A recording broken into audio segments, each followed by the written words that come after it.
सोमनाथ काजळे यांनी नेत्यांना शब्द पाळण्याचा दिलाय इशारा। कार्यकर्ते जर नेत्यांचे काम जीव ओतून करत असतात तेव्हा नेत्यांनी पण कार्यकर्त्यांना संधी द्यायची वेळ आल्यावर नेते शब्द फिरवतात, त्यामुळे कार्यकर्ते देखील मग योग्य पर्याय निवडत आहेत। जुन्नर नगरपालिका सार्वत्रिक निवडणूक 2025च्या अनुषंगाने आपण जुन्नर मधील जे काही उमेदवार आहेत, जे नागरिक आहेत, त्या नागरिकांच्या या निवडणुकीच्या संदर्भातल्या प्रतिक्रिया घेतोय। आज आपल्या समोर आहेत सोमनाथ काजळे। व्यापारी असोसिएशन मध्ये पण त्यांचा चांगला दबदबा आहे, सामाजिक कार्यात देखील त्यांचा सहभाग चांगल्या पद्धतीने असतो।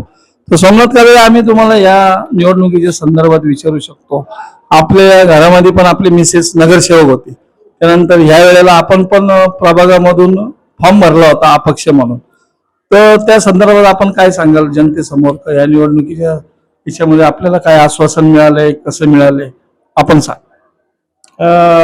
सर्वात प्रथम टॉप न्यूज पुणे आमचे मित्र कैलास गायकवाड यांचे मी आभार मानतो। त्यांनी माझी बाईट घेण्यासाठी ते इथपर्यंत आलेले आहेत, त्यासाठी त्यांचे धन्यवाद देतो आणि त्यांच्या पुढील कार्यात शुभेच्छा देतो। आता विषय आहे आता तो निवडणुकीचा। तर निवडणुकीचा विषय म्हणल्यानंतर काय होतं, आता मी शिवसेनेकडे उमेदवारी मागितली होती 6 नंबर प्रभागामध्ये। मी तसा फॉर्मही भरला होता, पण मला काय एबी फॉर्म त्यांनी दिला नाही आणि त्याच्यामुळे मग माझा फॉर्म तो अपक्ष म्हणून राहिला होता। पण काय आताच्या राजकारणामध्ये सर्व पक्ष आता पक्षीय राजकारण चालू असल्या कारणाने अपक्षांना मला असं वाटतं, कारण की मी अपक्ष निवडणूक लढवलेली आहे, पण लोकांना पक्ष लागत असतो, पक्ष असल्यानंतर मतदान होतं। त्यामुळे मी आहे ना, यावेळेस मी निवडणुकीतून माघार घेतली की मला तिकीट मिळालं नाही शिवसेनेचं, आमदार साहेबांनी मला दिलं नाही, कारण की त्यांनी सांगितलं ही जागा आपण भाजपला सोडलेली आहे, भाजपची आणि शिवसेनेची युती झालेली आहे आणि त्यामुळे मग आम्ही काय तुला म्हणजे एबी फॉर्म देऊ शकत नाही, त्यामुळे मग मी थांबायचा निर्णय घेतला। आणि त्याच्यानंतर काय घडलं ती आता युती तुटली किंवा काय ते आता ते सगळं आपण बघतच आहात। युती तर तुटलेली आहे, तुमच्या प्रभागामध्ये पण तुम्हाला ज्या कारणामुळं तिथलं तिकीट नाकारलं होतं, आता त्या ठिकाणी परत मधुकर पांडुरंग काजळे शिवसेनेचा पण एबी फॉर्म घेऊन त्या याच्यामध्ये राहिलेले। म्हणजे पुणे जुन्नर मधल्या बऱ्याचशा वार्डांमध्ये प्रभागांमध्ये मैत्रीपूर्ण लढती चालू आहे। तर या लढतीमुळं जुन्नरकरांचं आता आपण जुन्नरकर म्हणून सांगा, तर जुन्नरकर म्हणून तुम्हाला काय वाटतंय या इलेक्शनचे निकाल काय येऊ शकतात?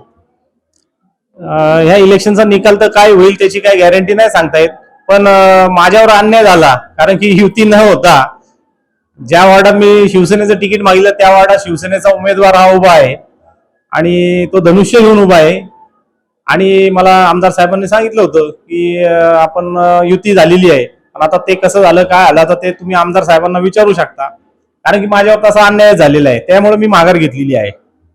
मागच्या टर्म मध्ये पण माझे आमदार जे आहेत तालुक्याचे अतुल बेनके यांनी पण आपल्याला काहीतरी कॉपचा असा शब्द दिला होता, परंतु त्या शब्दाचं काय झालं होतं त्याबद्दल थोडंसं सांग। आता हे सगळे कसे असतात, हे राजकारणामध्ये गाजराची शेती म्हणतात ना, गाजर दाखवायची तशी कंडिशन आहे। तुम्ही जे विचारला प्रश्न हा ठीक आहे, पण त्यांनी तर गणपतीवर हात ठेवून मला शब्द दिला होता, गणपती मंदिरामध्ये दिला होता की मी कॉप करून। आताही मला असं कानावर येतंय, त्यांनी बऱ्याच 8-10 जणांना कॉपचे शब्द दिलेत, त्यांनी तर गणपतीवर हात ठेवून मला नाही केलं कॉप।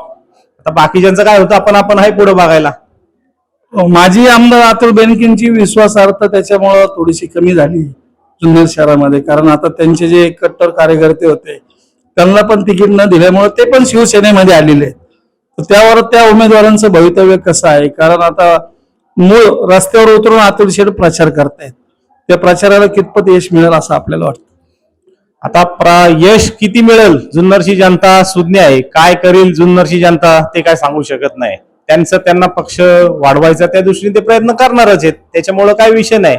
पण जे तुम्ही विचारता की कोण काय, आता मतदानाचा निकाल काय लागेल त्याची काही गॅरंटी नाहीये, कोण कुठं काय जाईल त्याचा आपल्याला मतदानाचा निकाल 3 तारखेला आहे जे परवा, त्यावेळेस त्या दिवशी दिसूनच येणार आहे की काय कोणावर विश्वास आहे कोणावर नाहीये, काय नाही का।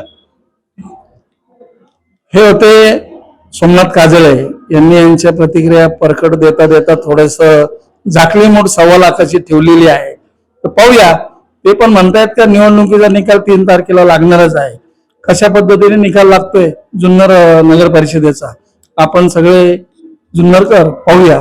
टॉप न्यूज पुणेसाठी कैलास गायकवाड.